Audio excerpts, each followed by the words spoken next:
देखिए आज हम केमिकल इक्विलिब्रियम का पार्ट 2 करना है बेसिकली।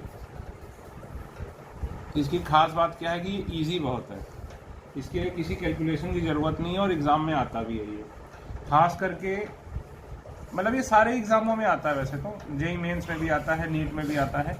हाँ, एडवांस में नहीं आएगा ये, क्योंकि ये बहुत इजी है और इस पर कठिन सवाल बनाया नहीं जा सकता। ठीक है, इसलिए जेई मेंस और नीट में आता है। ठीक, हेडिंग डालो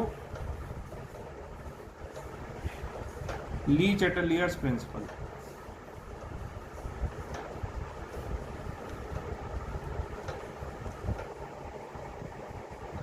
ली चैटलियर्स प्रिंसिपल ये क्या कहता है? देखिए फिर से आपको बताता हूँ। जैसे केमिकल इक्विलिब्रियम है, जैसे एक ये हो गया, एक ये हो गया। जैसे बॉल है, बॉल को यहाँ ले जाके छोड़ोगे तो बॉल थोड़ी देर बाद यहाँ आ जाएगी, नई पोजीशन पे आ जाएगी। लेकिन chemical equilibrium is like this.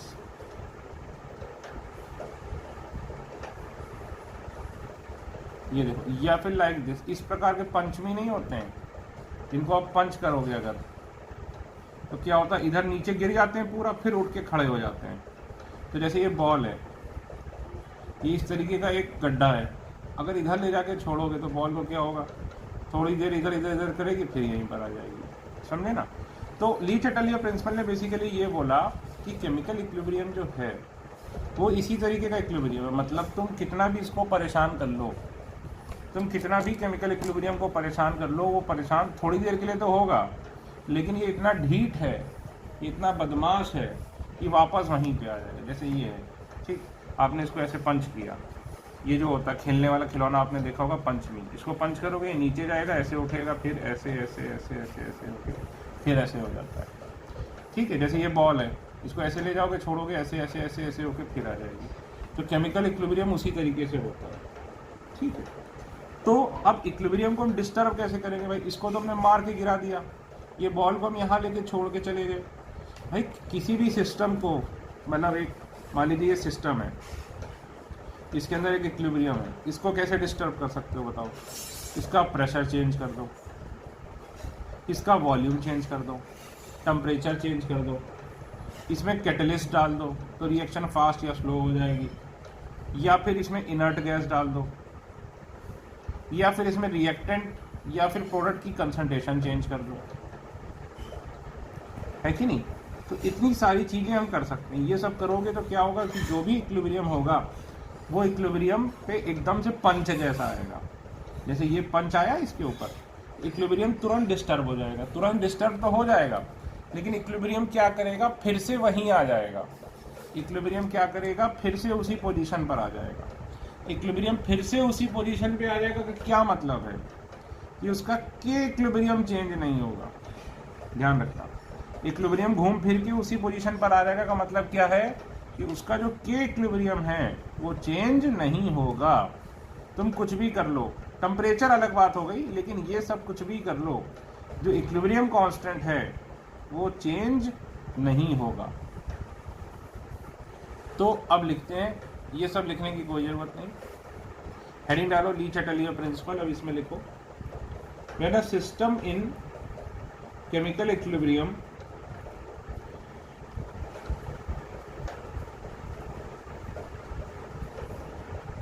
when a system in chemical equilibrium is subjected to change in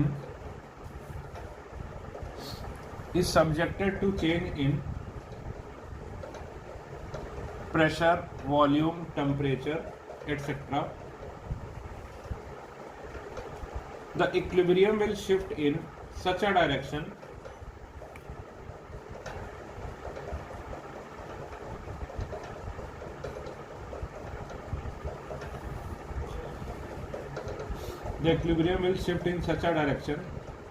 so as to oppose the effect of change applied.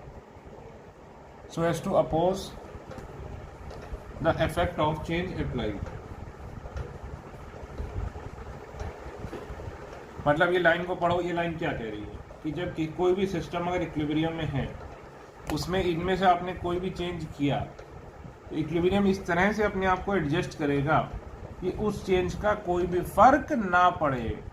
तुम इक्विलिब्रियम को चेंज करने की कोशिश करोगे तो इक्विलिब्रियम क्या करेगा, इस तरह से चेंज होगा कि उस पर इस तरह से वो एक्ट करेगा कि इक्विलिब्रियम पे कोई भी फर्क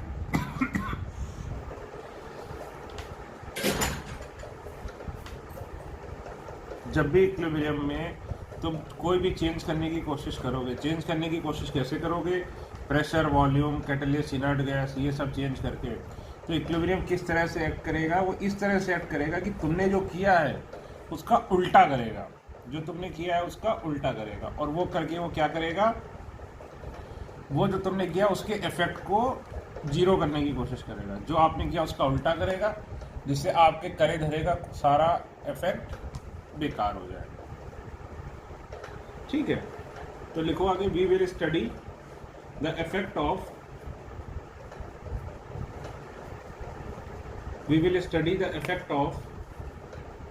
concentration, pressure,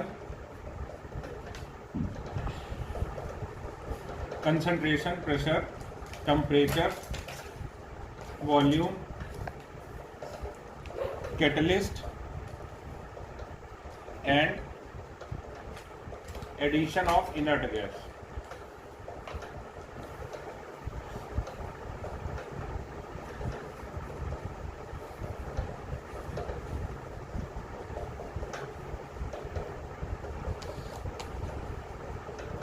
ठीक है, अब देखो पहला, इफेक्ट ऑफ कंसंट्रेशन।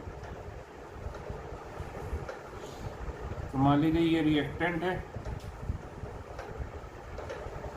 ये प्रोडक्ट है, ये हो गया फॉरवर्ड, ये हो गया बैकवर्ड। तो होता क्या है, इक्विलिब्रियम पर क्या होता है, rate of forward reaction is equal to rate of backward reaction. अब समझना, अब अगर प्रोडक्ट कम कर दिया, ठीक, ये कम किया, ठीक है, तो अब बताओ रिएक्शन क्या करेगा, इसको बढ़ाने की कोशिश करेगा, है कि नहीं, जो हम करेंगे उसका उल्टा करेगा इक्विलिब्रियम। तो अगर हमने कम किया है तो इक्विलिब्रियम क्या करेगा, इसको बढ़ाने की कोशिश। ये कैसे बढ़ेगा, जब ये वाला ज़्यादा हो जाएगा इससे, ये बढ़ेगा कैसे, ये वाला फटाफट ज़्यादा हो जाएगा। भाई इक्विलिब्रियम पे तो इक्वल थे, लेकिन तुमने इसकी कंसंट्रेशन कम कर दी, तो अब ये इक्वल नहीं रहे, अब ये कम हो गया। तो इक्विलिब्रियम क्या करेगा, तुमने जो किया उसका हमेशा उल्टा करने की कोशिश करेगा, तुमने जो किया उसका हमेशा उल्टा करने की कोशिश करेगा। तुमने प्रोडक्ट को कम किया, इक्विलिब्रियम क्या करेगा, प्रोडक्ट को बढ़ाने की कोशिश करेगा। तो ये बढ़ेगा कैसे, जब रिएक्शन किधर चली जाएगी, फॉरवर्ड। प्रोडक्ट कैसे बढ़ेगा, रिएक्शन क्या जाएगी, फॉरवर्ड जाएगी। ठीक है, प्रोडक्ट कैसे बढ़ेगा, रिएक्शन क्या जाएगी, फॉरवर्ड। ठीक, भाई जब ये ज़्यादा जाएगी तभी तो ये बनेगा। तो हम क्या बोलेंगे, reaction will move in forward direction. Reaction कहाँ जाएगी, फॉरवर्ड डायरेक्शन। तो तुरंत की तुरंत इंस्टेंटेनियस क्या हो जाएगा, ये देखो, ये देखो, ये आर एफ, ये आर बी, फॉरवर्ड वाला ज़्यादा होगा बैकवर्ड से, और अगेन क्या होगा, इक्विलिब्रियम विल बी एस्टैब्लिश्ड।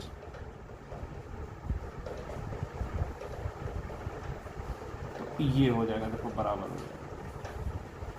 ठीक, अब सोचो अगर हम प्रोडक्ट को बढ़ा दें एकदम से, इसको अगर हम बढ़ा दें तो क्या होगा, प्रोडक्ट बढ़ाओगे, हमने ये बढ़ा दिया, तो इक्विलिब्रियम क्या करने की कोशिश करेगा, इसको कम करने की कोशिश करेगा। तो ये कम कब होगा, जब ये रिएक्ट करेगा। तो रिएक्ट करेगा तो किस तरफ रिएक्ट कर रहा है, बैकवर्ड डायरेक्शन में, है कि नहीं। ये देखो, ठीक है भाई, अगर ये प्रोडक्ट कब ज़्यादा होगा, मतलब प्रोडक्ट अगर हमने ज़्यादा कर दिया, बाहर से और डाल दिया, तो ये प्रोडक्ट क्या करेगा, खुद को कम करने की कोशिश करेगा। कम कैसे करेगा, ये किधर चला जाएगा, बैकवर्ड। तो अगर प्रोडक्ट बढ़ा देंगे तो हम क्या बोलेंगे, रिएक्शन विल मूव इन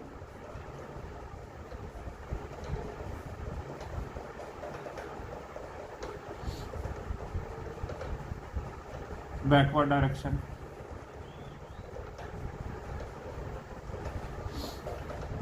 ठीक, तो ये देखो बैकवर्ड वाला ज्यादा हो जाएगा।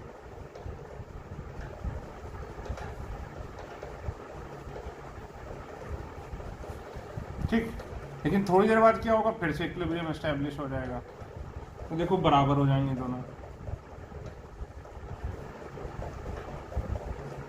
अब मुझे सोच के बताओ, क्लास होती तो क्लास में आप लोग बोलते कि अगर मैं रिएक्टेंट को कम कर दूं तो रिएक्शन किधर जाएगी, बताओ।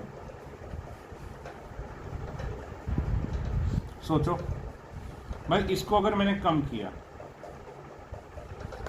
तो इक्विलिब्रियम क्या करने की कोशिश करेगा, इसको बढ़ाने की कोशिश। अगर मैं इसको कम कर दूं तो इक्विलिब्रियम क्या करने की कोशिश करेगा, इसको बढ़ाने की कोशिश करेगा। इसको बढ़ाएगा कैसे, अगर इसको कम करूंगा तो इसको बढ़ाया कैसे जाएगा, ये बैकवर्ड जाएगा, है कि नहीं। अगर मैं इसको कम कर दूंगा इसको बढ़ाया जाएगा, कैसे बढ़ाया जाएगा, ये बैकवर्ड जाएगा तो ये बढ़ जाएगा। ठीक, तो हम क्या बोलेंगे, reaction will move in backward direction.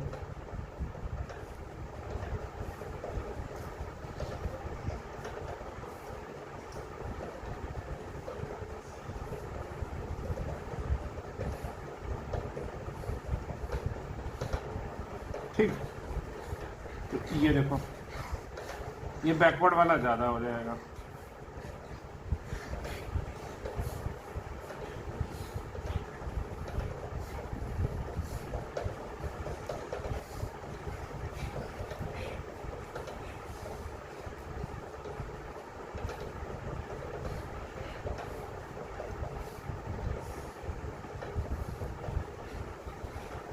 अगर मान लो हम रिएक्टेंट बढ़ा दें,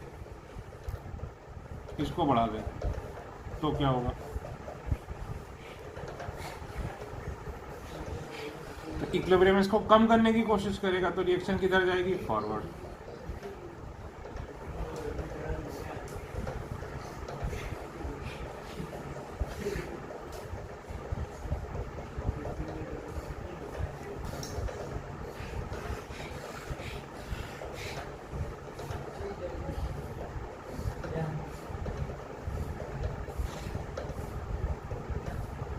ठीक है सर, कुछ कुछ समझ में आया, कुछ कुछ मैं भूल गया। चलो भाई, अब मुझे फटाफट बताओ ओरली, ये लिख लीजिए, एक बार पढ़ लीजिए, फिर मैं यही चीजें पूछता हूँ ओरली।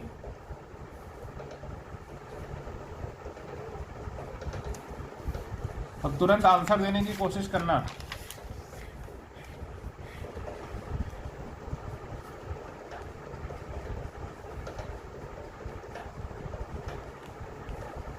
अगर बताओ प्रोडक्ट बढ़ा दूंगा तो क्या होगा, बोलो फटाफट। भाई प्रोडक्ट बढ़ाऊंगा तो रिएक्शन किधर जाएगी, इसको कम करेगी। कम कैसे होगी, जब ये किधर जाएगा, बैकवर्ड। अब बताओ रिएक्टेंट बढ़ा दूं तो क्या होगा, बताओ भाई फटाफट बताओ, बगैर देखे। रिएक्टेंट बढ़ा दूंगा तो क्या होगा, भाई अगर रिएक्टेंट बढ़ा दूंगा तो इक्विलिब्रियम इसको क्या करने की कोशिश करेगा, इक्विलिब्रियम इसको कम करने की कोशिश करेगा, है कि नहीं।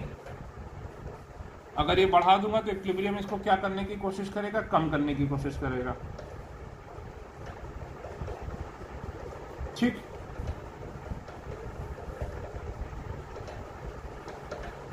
ठीक है, तो इक्विलिब्रियम इसको कम कैसे करेगा, ये बताओ।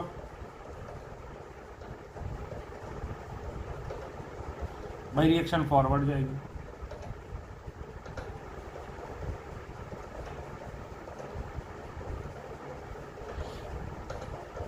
ठीक है,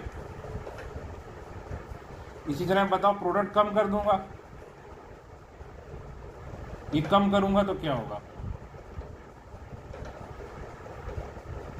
बताओ भाई,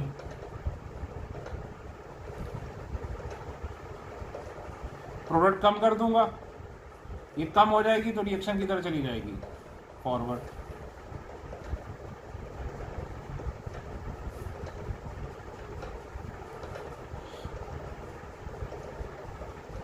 रिएक्टेंट कम कर दोगे तो रिएक्शन किधर चली जाएगी, बैकवर्ड।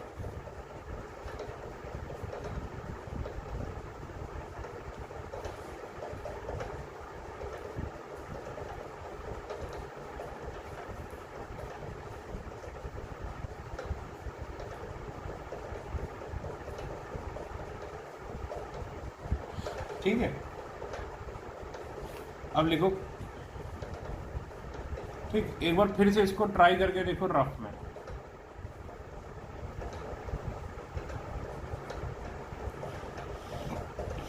ठीक, लिखो Kp and Kc will not change,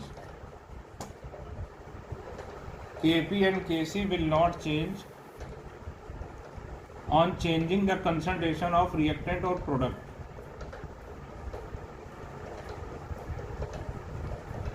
Kp and Kc will not change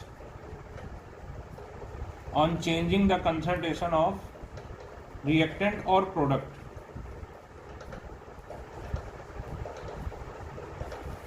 ठीक है, ब्रैकेट में लिख लो, they will change only with temperature.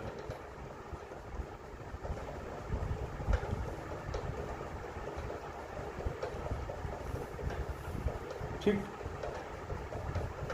देखो, but concentration of reactant and product will change when the equilibrium is re-established, but concentration of reactant and product will change when the equilibrium is re-established. देखो example,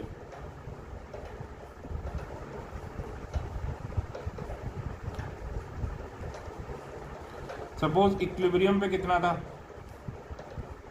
ये था 0.3, ये था 0.5, ये भी था 0.5, ये दोनों बराबर थे। ठीक, के इक्विलिब्रियम कितना था, 0.55। ठीक, अब मान लो हमने ये बढ़ा दिया, इक्विलिब्रियम इज डिस्टर्ब्ड, मान लो हमने इसको 0.4 कर दिया। अब देखो फॉरवर्ड ज़्यादा जाएगी रिएक्शन, बैकवर्ड कम जाएगी। तो जैसे डिस्टर्ब किया तब तो ये इसी पोजीशन में था,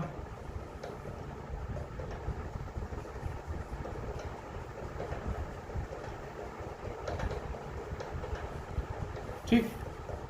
और फिर जब इक्विलिब्रियम इज रीएस्टैब्लिश्ड, तो ये देखो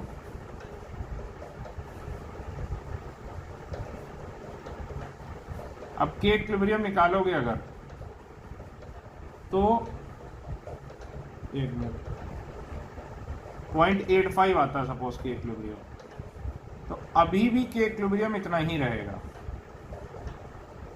अब ये वैल्यू चेक मत करना, ये मैं अपने मन से लिख रहा हूं, ठीक है, अप्रॉक्सीमेटली इतनी होगी। तो फिर देखो ये चेंज हो गए, ये चेंज हो गया, इक्विलिब्रियम कंसंट्रेशन चेंज हो गई, लेकिन के इक्विलिब्रियम डज नॉट चेंज। तो हम जो बोलते हैं ना कि इक्विलिब्रियम को कोई फर्क नहीं पड़ेगा, इक्विलिब्रियम वहीं पर वापस आ जाएगा। वहीं पर वापस आने का मतलब क्या है, इक्विलिब्रियम के वहीं पर वापस आने का मतलब ये है कि जो इक्विलिब्रियम की जो इक्विलिब्रियम कांस्टेंट है उस पर कोई भी फर्क नहीं पड़ेगा, जो इक्विलिब्रियम कांस्टेंट है उस पर कोई भी फर्क नहीं पड़ेगा, वो उतने का उतना ही रहेगा, जितना था उतना ही रहेगा। It will not change. क्या चेंज हो जाएगी, concentration will change, concentration of reactant and product will change.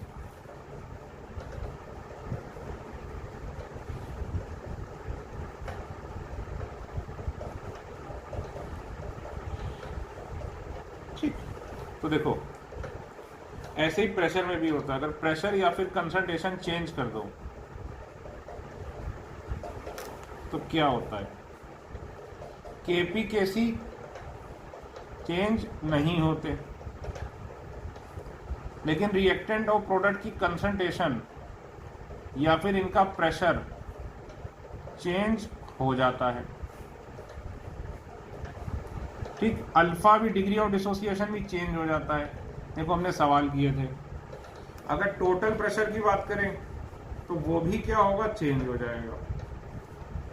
ठीक है, लेकिन क्या चेंज नहीं होगा, केपी से। तो वही हम बोलते हैं कि इक्विलिब्रियम विल बी रीएस्टैब्लिश्ड, इक्विलिब्रियम पे कोई फर्क नहीं पड़ा। ठीक है, लिख लीजिए भाई।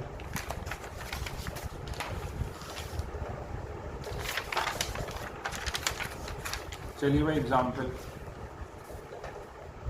अब बताना।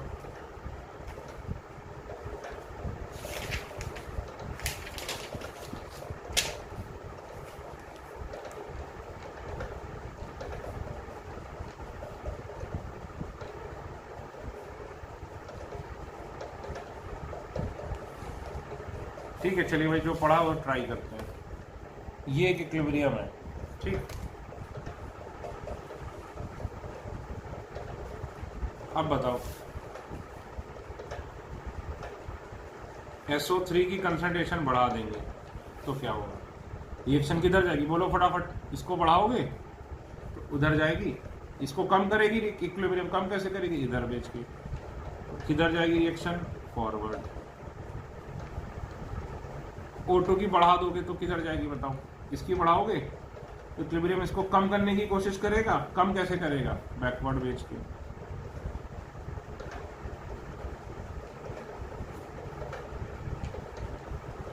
SO2 की कम कर दो, SO2 की कम करोगे तो क्या होगा बताओ, इक्विलिब्रियम इसको बढ़ाने की कोशिश करेगा, बढ़ेगा कैसे, जब ये फॉरवर्ड आएगा।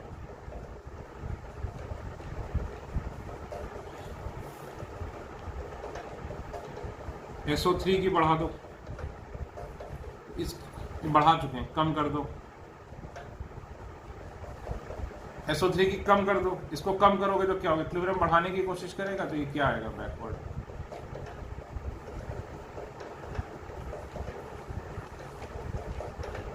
ठीक है, अब लिखो नोट। ये तो हमने कर लिया। अब इसमें सवाल इतना आसान नहीं आएगा, सवाल आता है हेट्रोजीनियस इक्विलिब्रियम का, समझे ना, सवाल आएगा हेट्रोजीनियस इक्विलिब्रियम। ठीक, तो पहली बात तो ये लिखो कि concentration of solid does not change.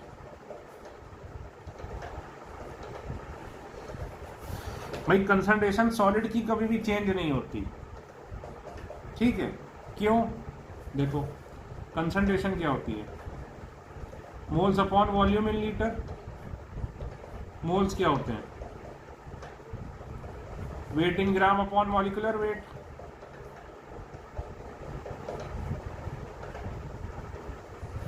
अब ये बताओ क्या हो गया, weight in gram upon molecular, weight upon volume क्या हो गया, डेंसिटी। तो देखो सॉलिड की डेंसिटी क्या होती है, कांस्टेंट।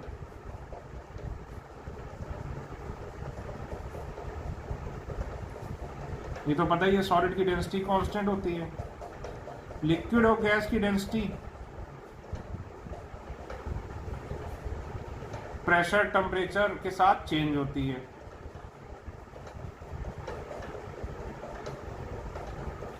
तो ये कांस्टेंट है, ये भी कांस्टेंट है, तो ये वैल्यू भी क्या हो गई, कांस्टेंट। इसीलिए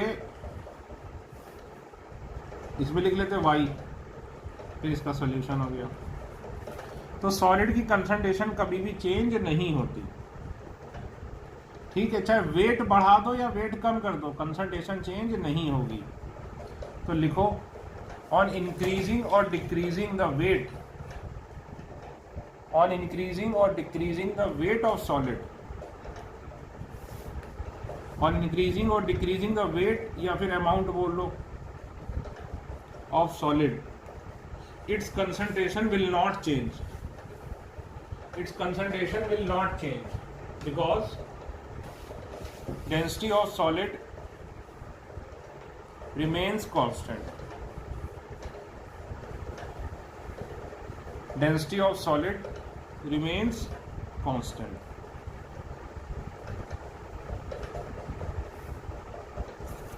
density of solid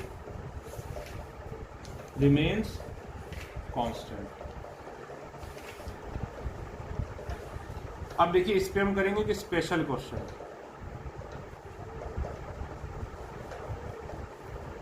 very very important.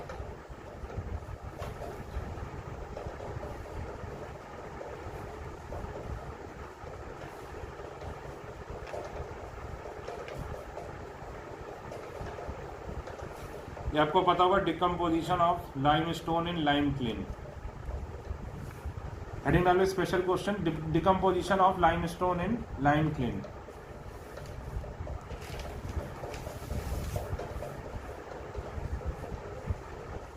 अब देखो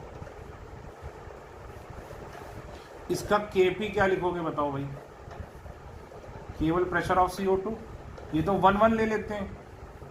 और केसी क्या लिखोगे, कंसंट्रेशन ऑफ CO2। याद करो सॉलिड की कंसंट्रेशन 1 ले लेते थे। तो अब तुम ये देखो कि इन दोनों में ही Kp Kc depends only on CO2, ना ही CaO पे डिपेंड कर रहा है और ना ही CaCO3 पर।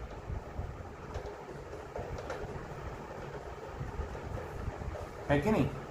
Kp Kc केवल किस पे डिपेंड कर रहा है, CO2 पे। Kp Kc ना ही CaO पे डिपेंड कर रहा है और ना ही CaCO3 पर। ठीक है, क्योंकि ये सॉलिड है, इनकी कंसंट्रेशन हम 1 ले लेते हैं। अब एक एक पॉइंट इसके बारे में हम करते हैं। तो अब एक बात बताओ, पहला point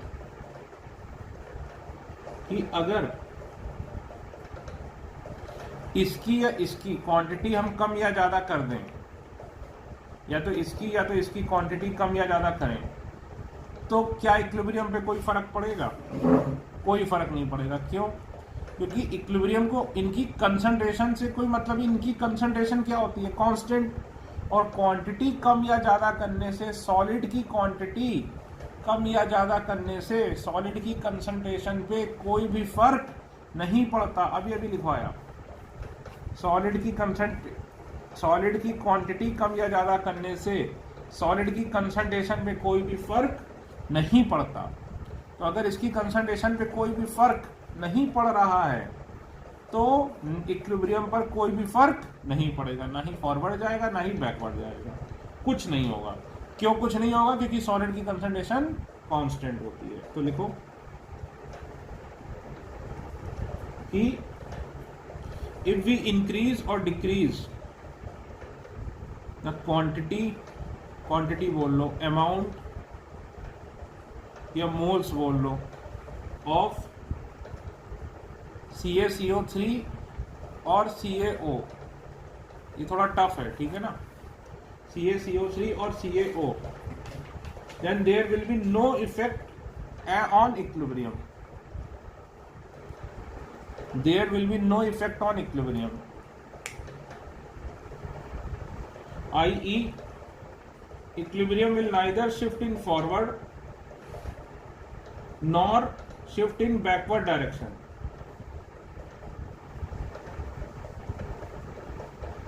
Equilibrium will neither shift in forward nor shift in backward direction because concentration of solid remains constant.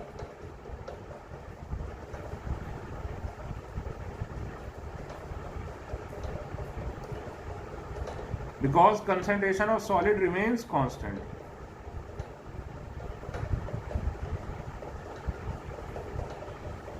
ठीक, अब ये तो हो गया इसके ऊपर। अब याद रखना Kp Kc सिर्फ किस पे डिपेंड करते हैं, सॉरी Kp Kc CO2 पे नहीं होना चाहिए था। Kp Kc सिर्फ किस पे डिपेंड करते हैं, टेम्परेचर पे। लिख लो यहाँ पे, Kp Kc सिर्फ और सिर्फ एक ही चीज के साथ चेंज होते हैं, टेम्परेचर के साथ। Kp और Kc सिर्फ किसके साथ चेंज होते हैं, टेम्परेचर के साथ। तो अब एक बात बताओ, अगर हम इसमें CO2 बढ़ा दें तो क्या होगा? अगर हम इसमें CO2 बढ़ा दें तो CO2 फिर से उतनी ही आ जाएगी। देखो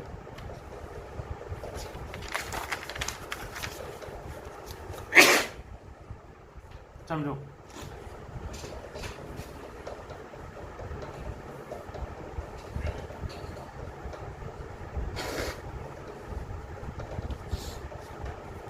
देखो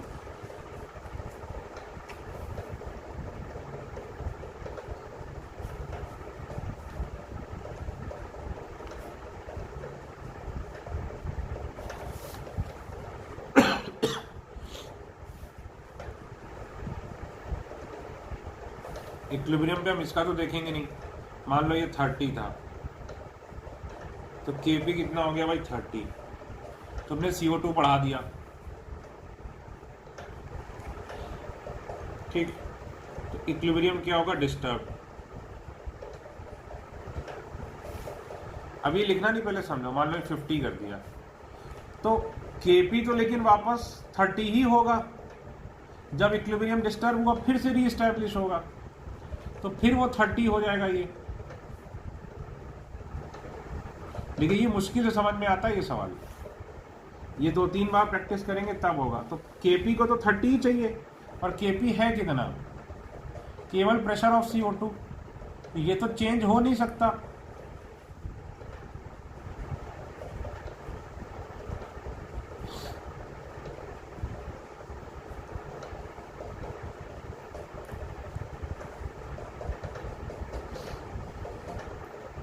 ये चेंज हो नहीं सकता, ठीक है ना। तो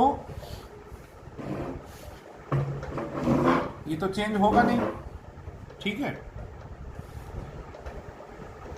ये चेंज नहीं होगा तो ये वापस देखो इक्विलिब्रियम पीछे चला जाएगा। ये देखो CO2 बढ़ाओगे तो इक्विलिब्रियम बैकवर्ड, क्योंकि Kp उतना ही होना है। ये उल्टा बना दिया मैं, नॉर्मली आपकी आदत है ऐसे। ये देखो, अरे यार ये वाला एरो ये होना चाहिए, ये ठीक है। तो ध्यान रखना Kp कैसी चेंज नहीं होंगे तो ये उतना ही रहेगा। तो अगर हम CO2 की कंसंट्रेशन बढ़ा दें तो रिएक्शन किधर चली जाएगी, बैकवर्ड। और अगर हम CO2 की कंसंट्रेशन कम कर दें तो रिएक्शन किधर आ जाएगी, फॉरवर्ड। ये बैकवर्ड जाएगी तो क्या होगा, CaO का अमाउंट कम होगा और CaCO3 का अमाउंट बढ़ेगा। इसी तरह अगर ये फॉरवर्ड जाएगी तो क्या होगा, CaO का अमाउंट बढ़ेगा, CaCO3 का अमाउंट कम होगा, लेकिन इनकी कंसंट्रेशन विल रिमेन कांस्टेंट, ठीक है। तो इनकी concentration at any point of time, इनकी कंसंट्रेशन चेंज नहीं होगी at any point of time.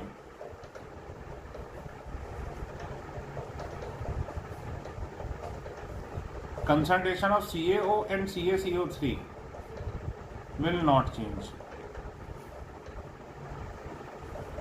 क्यों, क्योंकि ये क्या है, सॉलिड है, ठीक, ठीक है। अब concentration of CO2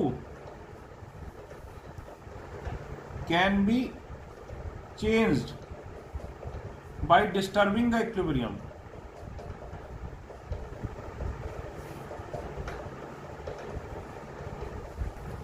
CO2 की क्या तुम चेंज कर सकते हो, नहीं, ये भी नहीं चेंज कर सकते। इंस्टेंटेनियसली चेंज कर सकते हो कि आपने इक्विलिब्रियम डिस्टर्ब किया तो इंस्टेंटेनियसली चेंज हो गई, बट जब इक्विलिब्रियम फिर से रीएस्टैब्लिश हो जाएगा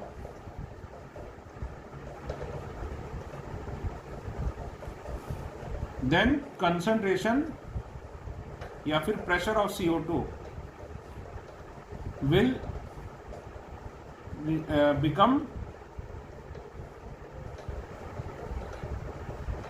सेम एज बिफोर डिस्टर्बिंग।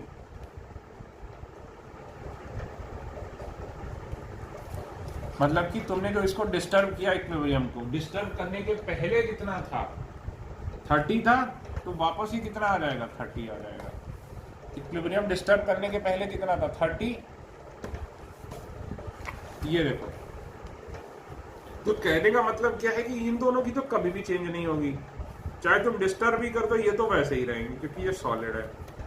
लेकिन CO2 चूंकि Kp केवल CO2 पर डिपेंड कर रहा है, और Kp Kc सिर्फ किसके साथ चेंज होते हैं, टेम्परेचर के साथ।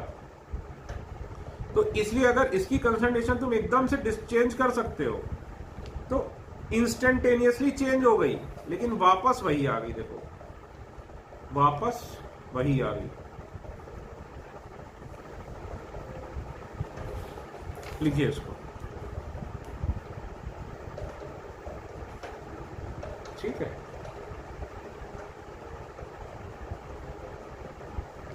इसके बाद लिखो summary. whatsoever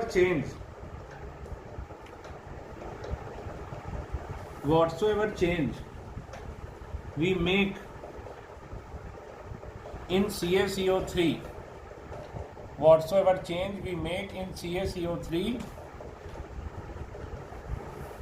CaO or concentration of CO2, whatsoever change we make in CaCO3 or concentration / pressure of CO2 when the equilibrium is re-established, when the equilibrium is re-established,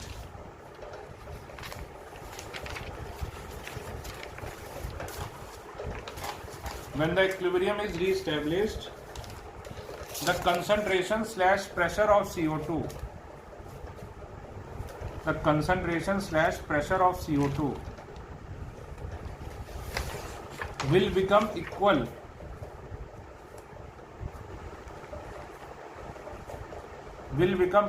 to its value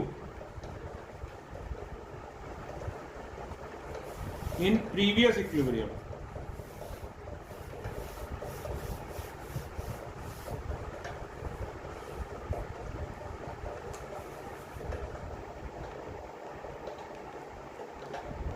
In previous equilibrium, because in this case Kp and Kc depends only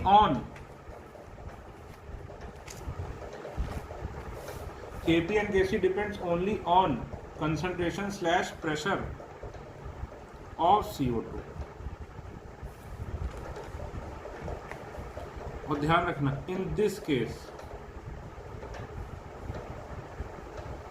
Kp Kc तो change नहीं होगा, ध्यान रखना। ये special case है, आपको बताया था। In this case Kp Kc change नहीं होगा, अल्फा भी चेंज नहीं होगा, प्रेशर भी चेंज नहीं होगा, कंसंट्रेशन भी चेंज, कुछ भी चेंज नहीं होगा। Nothing will change, nothing will change on changing the amount of CaCO3 या CaO और कंसंट्रेशन या फिर प्रेशर ऑफ CO2, कुछ भी चेंज नहीं होगा। ठीक है, ये स्पेशल केस था। देखिए इसमें कितना टाइम दिया, तो इसमें आपको भी टाइम देना पड़ेगा भाई। ठीक है, अब देखो इसका भाई similar question.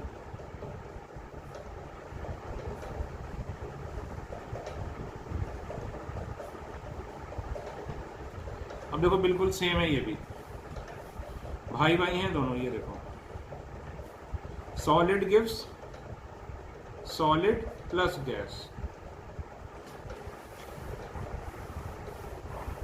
Solid gives solid plus gas, तो दोनों सेम क्वेश्चन है, मतलब सिमिलर हैं। तो इसमें मान लो ये क्वेश्चन पुराना हो गया तो वो ये दे देगा, तो इसमें भी सब कुछ सेम होगा।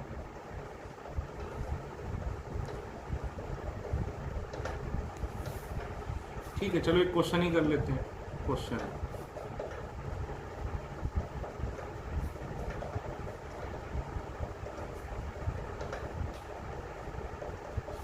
चलिए बाद में करेंगे, अभी नहीं कर सकते। ध्यान रखना केपी गैसी सिर्फ किस पे डिपेंड करता है, टेम्परेचर पे। ठीक है, अब देखो, अभी हमने क्या किया था, इफेक्ट ऑफ कंसंट्रेशन। अब हेडिंग डालो effect of pressure.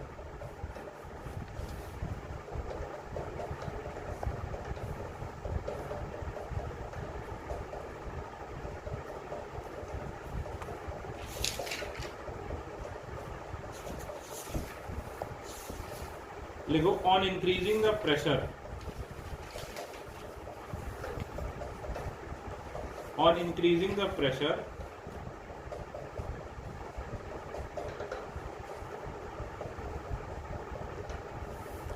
equilibrium will move in that direction in which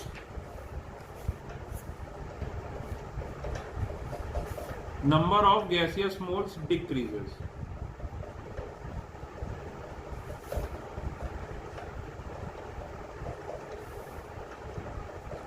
In which number of gaseous moles decreases. तो ध्यान रखिए, वॉल्यूम कम करने पर या फिर प्रेशर बढ़ाने पर, भाई P is inversely proportional to V, तो वॉल्यूम कम करोगे यानी प्रेशर बढ़ाओगे। गैसियस सिस्टम के लिए बात चल रही है, गैसियस सिस्टम। तो क्या होगा, इक्विलिब्रियम किधर जाएगा, जहां पर टोटल गैसियस मोल्स कम हो रहे हो, बढ़ाने पर जहां कम हो रहा हो, प्रेशर बढ़ाने पर जहां गैसियस मोल्स कम हो रहे हो। प्रेशर बढ़ाने पर रिएक्शन किधर जाएगी, जहां गैसियस मोल्स कम हो रहे हो। तो प्रेशर कम करने से रिएक्शन किधर जाएगी, जहां गैसियस मोल्स बढ़ रहे हो। एक कम तो दूसरा ज्यादा, एक ज्यादा तो दूसरा कम, ऐसे याद रखो। चलो भाई सवाल करते हैं, इसमें सवालों से क्लियर होगा। पहला,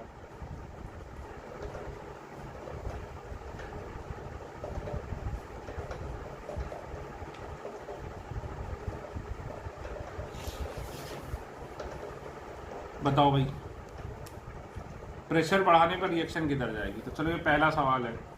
यहां देखो बैलेंस इक्वेशन है, यहां 2 गैसियस मोल हैं, यहां 3 और 1 4।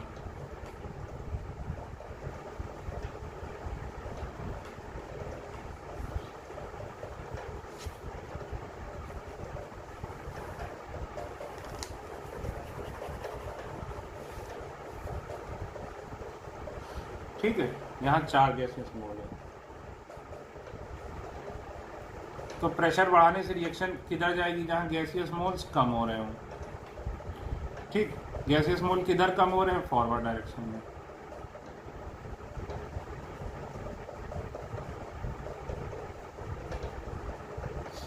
गैसियस मोल किधर कम हो रहे हैं, फॉरवर्ड डायरेक्शन में।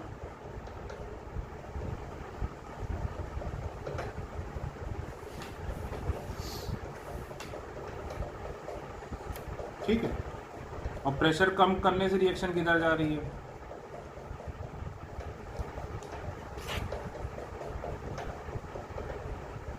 जहां गैसियस मोल्स बढ़ रहे हैं। गैसियस मोल्स किधर बढ़ रहे हैं, बैकवर्ड डायरेक्शन में।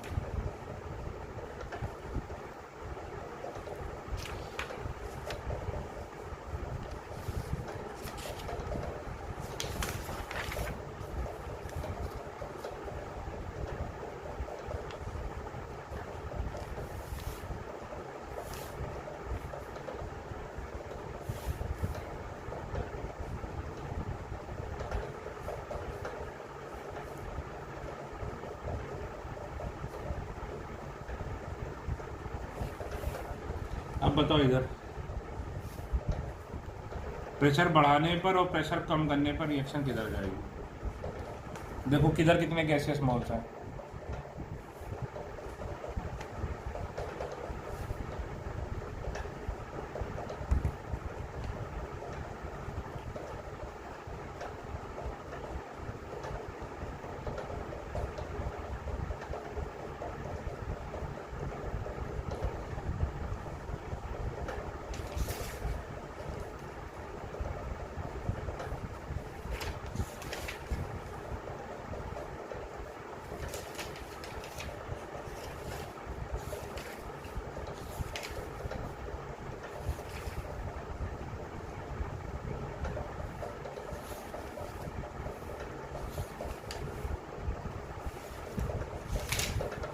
भाई देखो, यहाँ पर 3 गैसियस मोल्स हैं,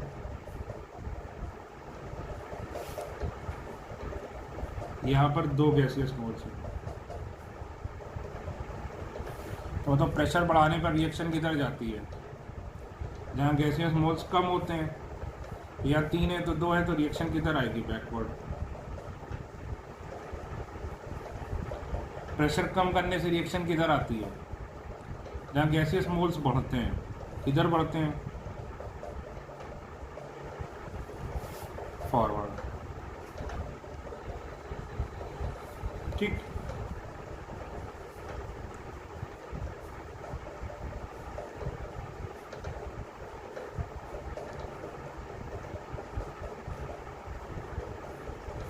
इसमें बताओ, प्रेशर बढ़ाने से और प्रेशर कम करने से रिएक्शन किधर जाएगी?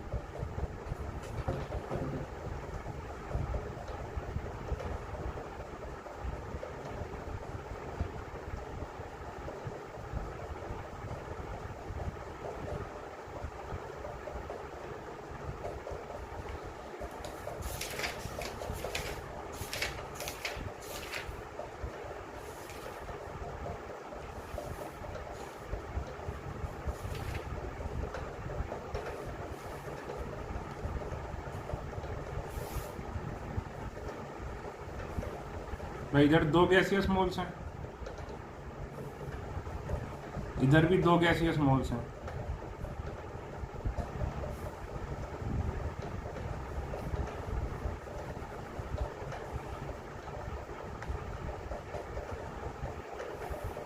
ठीक है,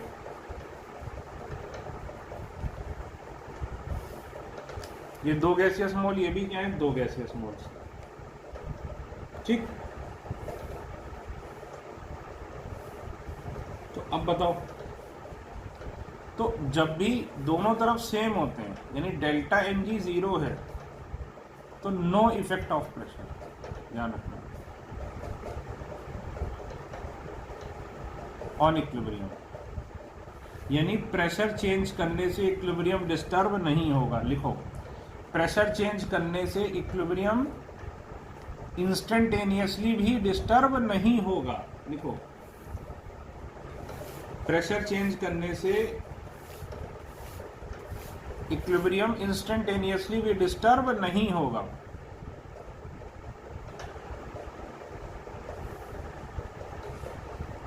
ठीक है, लिखो, it can also be interpreted as that when delta n G is equal to 0, Le Chatelier principle is not applicable.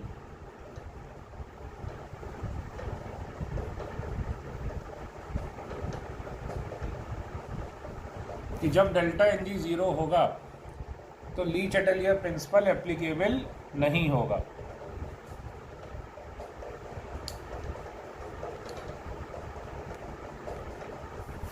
ठीक है, तो ध्यान रखना, जब डेल्टा एन जी 0 होता है तो क्या क्या होता है? बहुत सारी चीजें होती हैं।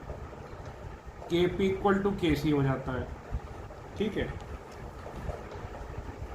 के सी में हम क्या लेते थे? कंसंट्रेशन। तो कंसंट्रेशन की जगह हम क्या लिख सकते थे? डायरेक्टली मोल्स लिख सकते हैं।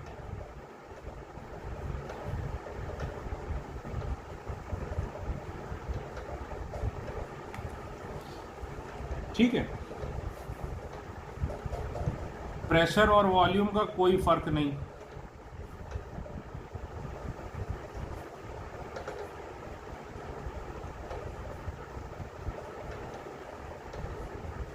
ठीक, और क्या क्या होता है? Alpha, total pressure. ठीक है, मतलब ये प्रेशर और वॉल्यूम चेंज करोगे तो ना ही अल्फा पे फर्क आएगा, ना ही प्रेशर पे चेंज कोई फर्क आएगा, ना ही रिएक्टेंट और प्रोडक्ट की कंसंट्रेशन में कोई फर्क आएगा। किसी भी चीज में कोई फर्क नहीं। ठीक है, और क्या हो जाएगा? हम क्या बोलेंगे? Does not follow Le Chatelier's principle. ये क्वेश्चन बहुत इंपॉर्टेंट है नीट के लिए। नीट में इस टाइप के ऑप्शन देते हैं और पूछते हैं कि बताओ कि कौन से पे ली चैटलियर प्रिंसिपल एप्लीकेबल नहीं है।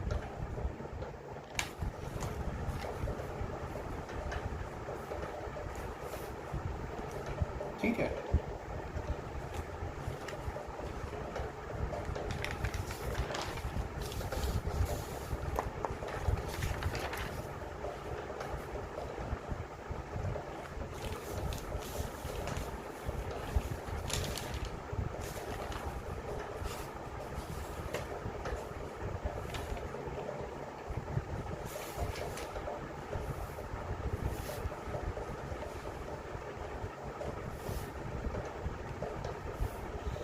ठीक।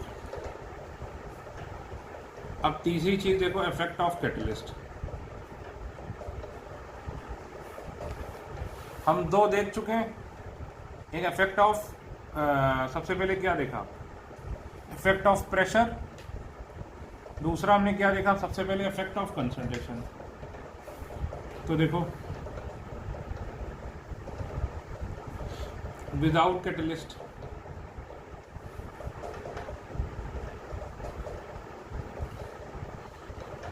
ठीक, तो विदाउट कैटलिस्ट 70-30 था। विद कैटलिस्ट क्या होता है, ये देखो, ये देखो, ये बड़ा बना रहा हूं। यहां पर भी R F equal to R B था, यहां पर भी R F equal to R B था, लेकिन हुआ क्या फर्क, कैटलिस्ट में क्या हुआ, दोनों ही बढ़ गए। ये छोटा बनाना, ये बड़ा बनाना, इससे समझ में आया। ठीक है, ये देखो क्या होता था, मतलब इन दोनों में कोई भी इफेक्ट नहीं आया किस पे, कंसंट्रेशन पर, इन प्रेजेंस ऑफ कैटलिस्ट। तो कंसंट्रेशन में कोई फर्क नहीं आया तो प्रेशर में कोई फर्क नहीं आएगा, यानी pressure, concentration, alpha, total pressure, किसी पर भी नो इफेक्ट।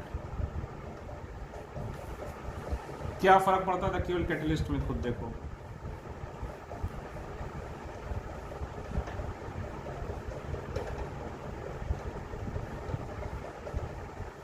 अगर विदाउट कैटलिस्ट ये होता था तो ये देखो, तो विद कैटलिस्ट क्या हो जाता था,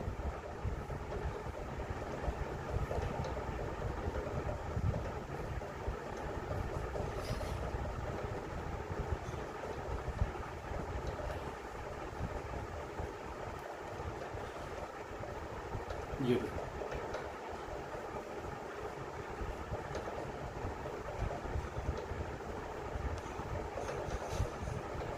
ठीक है ना। तो लिखो, the number of moles of reactant and product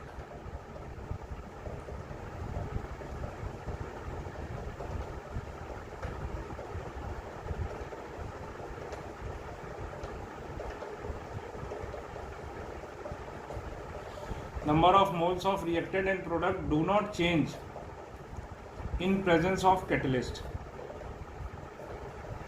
Number of moles of reactant and product do not change in presence of catalyst.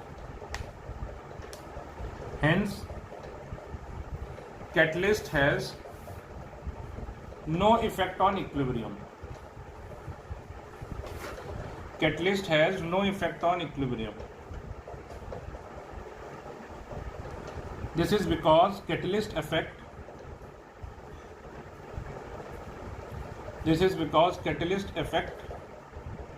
rate of both forward as well as backward reaction. Rate of both forward as well as backward reaction.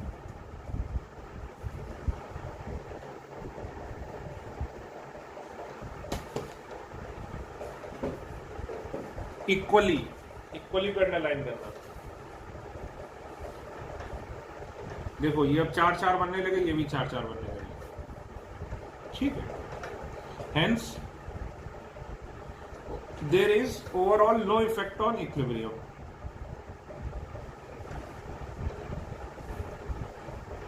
ध्यान रखो, ये क्या है, equilibrium constant.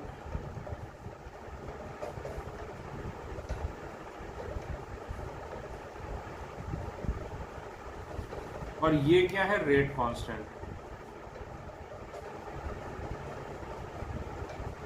तो ये दोनों किससे change depend करते हैं, टेम्परेचर और कैटलिस्ट दोनों पर, और ये डिपेंड करता है केवल किस पे,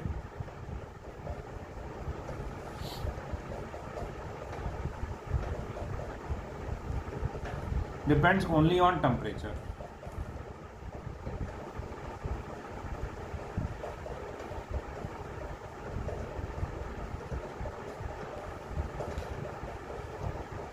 ठीक,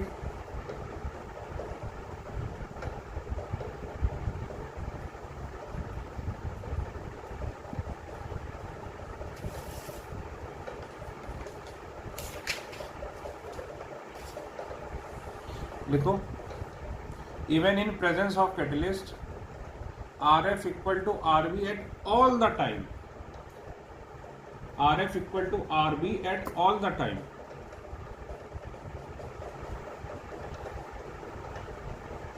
i.e.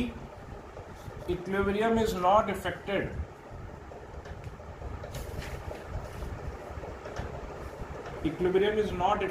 even instantaneously. Equilibrium is not affected even instantaneously.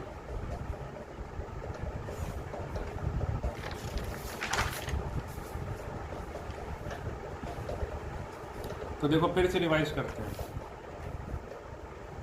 Pressure या फिर कंसंट्रेशन जब हम चेंज करते थे तो क्या होता था, Kp Kc में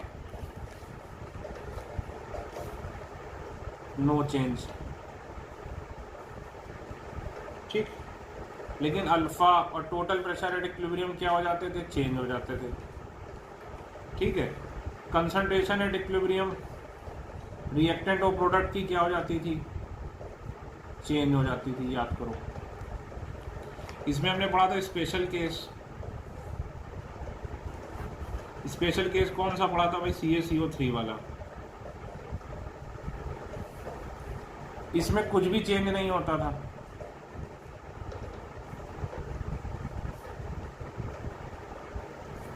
ठीक है।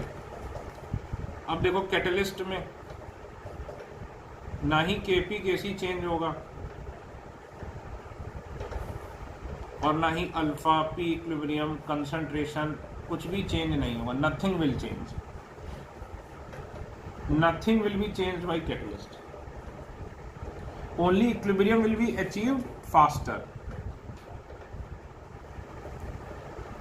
nothing will be changed, only equilibrium will be achieved faster.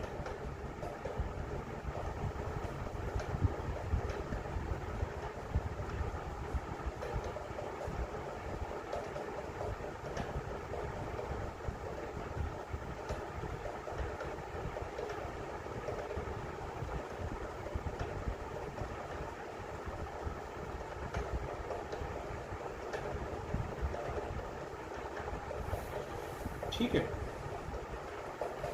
अब अगली हेडिंग,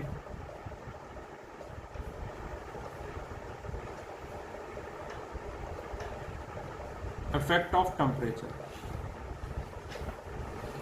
ठीक है, तो ध्यान रखना टेम्परेचर चेंज करने से सब कुछ चेंज हो जाता है। लिखो, on changing the temperature any parameter of equilibrium mixture can be changed. यही सबसे खतरनाक है।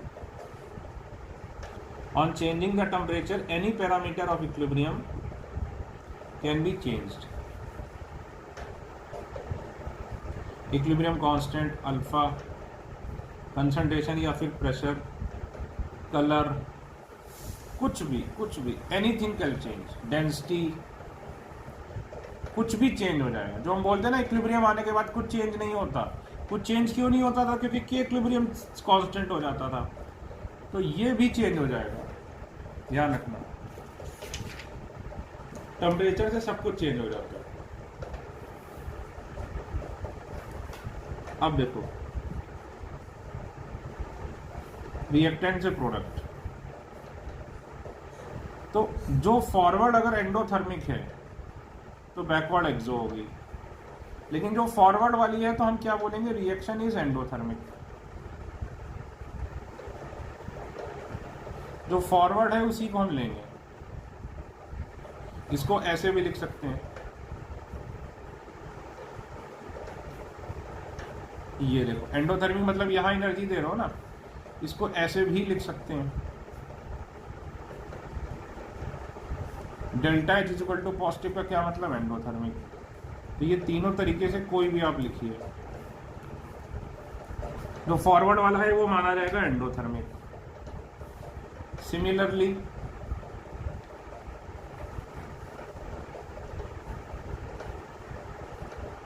ये अगर एक्सो है ये एंडो है तो क्या बोलोगे कि रिएक्शन इज एक्सोथर्मिक।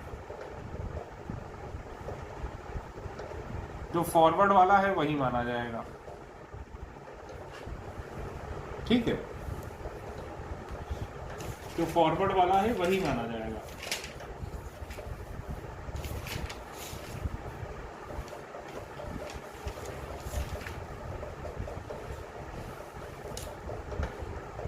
इसको ऐसे भी लिख सकते हो,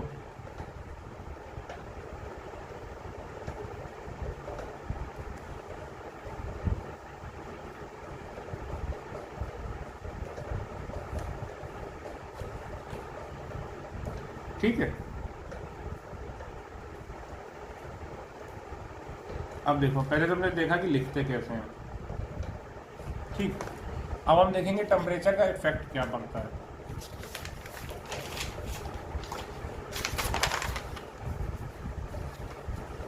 तो ये ध्यान रखना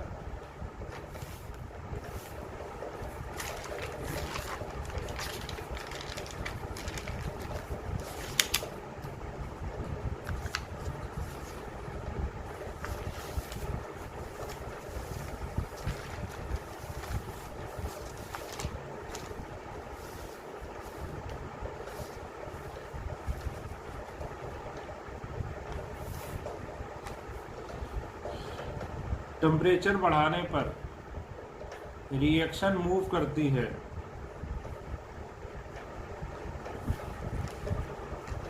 एंडोथर्मिक डायरेक्शन में।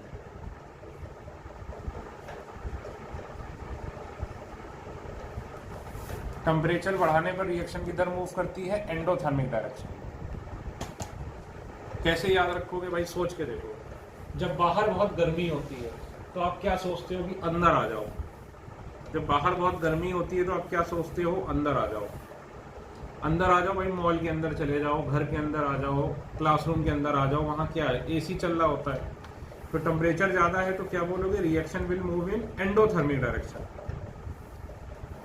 ठीक है। तो ऐसे याद रखो कि जब टेम्परेचर ज़्यादा है तो रिएक्शन किधर आ जाएगी,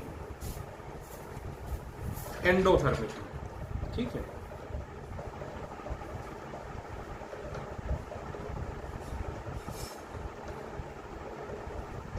अब मान लो हम एंडोथर्मिक रिएक्शन ले लेते हैं, ये है। तो बताओ टेम्परेचर बढ़ाने से रिएक्शन किधर जाएगी, बताओ भाई, टेम्परेचर बढ़ाने से रिएक्शन किधर जाएगी। इसके लिए डेल्टा एच क्या लिखोगे, पॉजिटिव। तो टेम्परेचर बढ़ाने से एंडोथर्मिक डायरेक्शन में,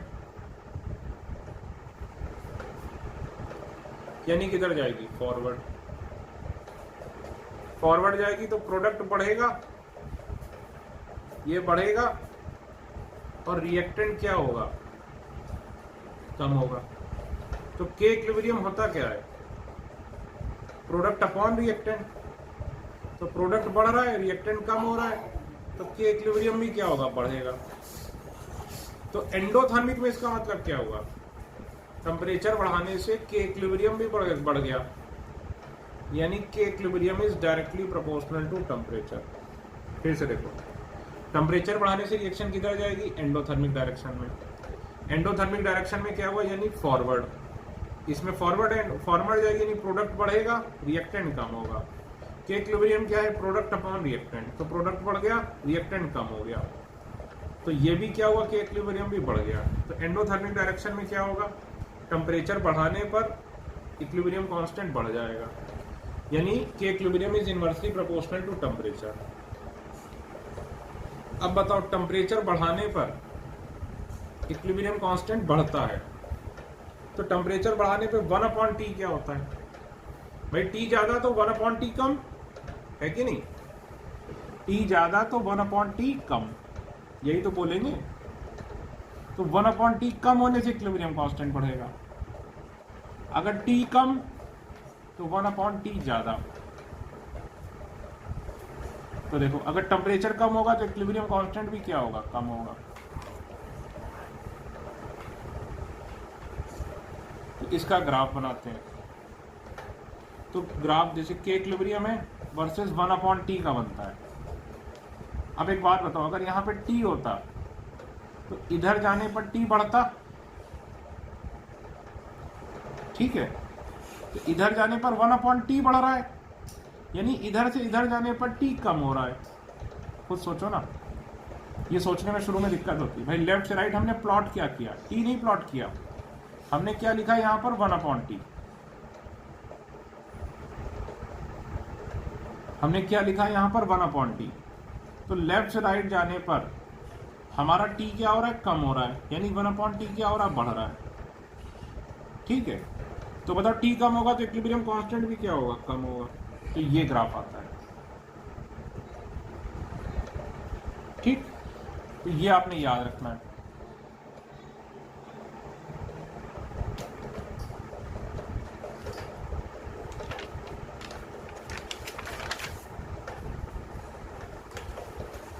अब देखो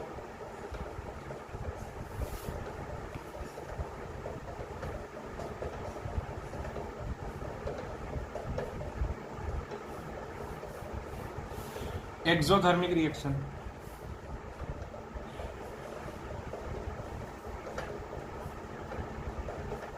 ये एक्सो हो गया, ये एंडो हो गया, ठीक है? तो टेम्परेचर बढ़ाने से रिएक्शन किधर जाएगी? एंडोथर्मिक में। टेम्परेचर बढ़ाने से रिएक्शन किधर जाएगी? एंडोथर्मिक। एंडोथर्मिक यानी किधर जाएगी? बैकवर्ड, ठीक? बैकवर्ड जाएगी तो प्रोडक्ट कम होगा,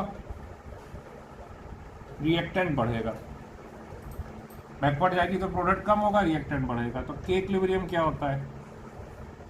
प्रोडक्ट अपॉन रिएक्टेंट। तो ये कम, ये बढ़ेगा तो के इक्विलिब्रियम भी क्या होगा? कम होगा। यानी एक्सोथर्मिक में क्या होता है? टेम्परेचर बढ़ाने से के इक्विलिब्रियम क्या होता है? कम होता है। उल्टा है इसमें, ठीक है? तो देखो, तो हम क्या बोल सकते हैं कि K equilibrium is inversely proportional to temperature. किसमें? एक्सोथर्मिक में। और याद करो एंडो में क्या था? के इक्विलिब्रियम क्या होगा? Directly proportional to temperature.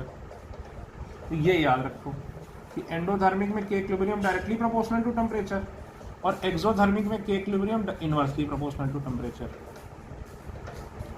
तो देखो टेम्परेचर बढ़ाने से के इक्विलिब्रियम कम होगा। जब टेम्परेचर बढ़ाओगे तो 1/टेम्परेचर क्या होगा? कम हो जाएगा। तो 1/टेम्परेचर कम होगा तो के इक्विलिब्रियम क्या होगा? कम हो जाएगा। टेम्परेचर कम करोगे तो इक्विलिब्रियम कांस्टेंट क्या होगा? ज़्यादा।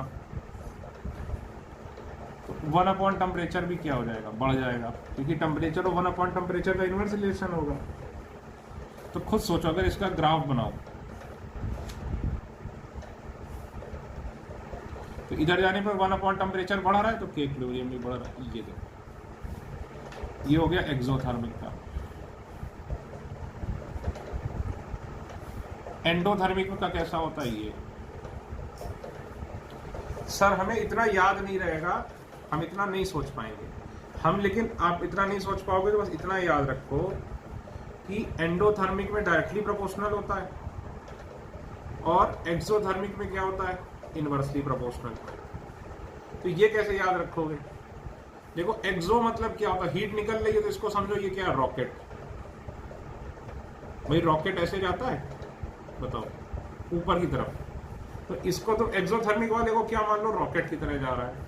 तो के इक्विलिब्रियम कैसे जाएगा? ऊपर की तरफ 1/T के साथ। और एंडोथर्मिक सोच लो, एंडो मतलब अंदर, तो अगर यहां से कोई झूलते हुए जाएगा तो धरती के अंदर चला जाएगा।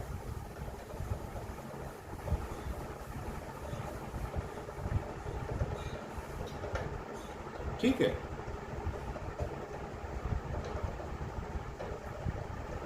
अगर इसमें से कोई जाएगा तो कहां चला जाएगा? धरती के अंदर। ठीक,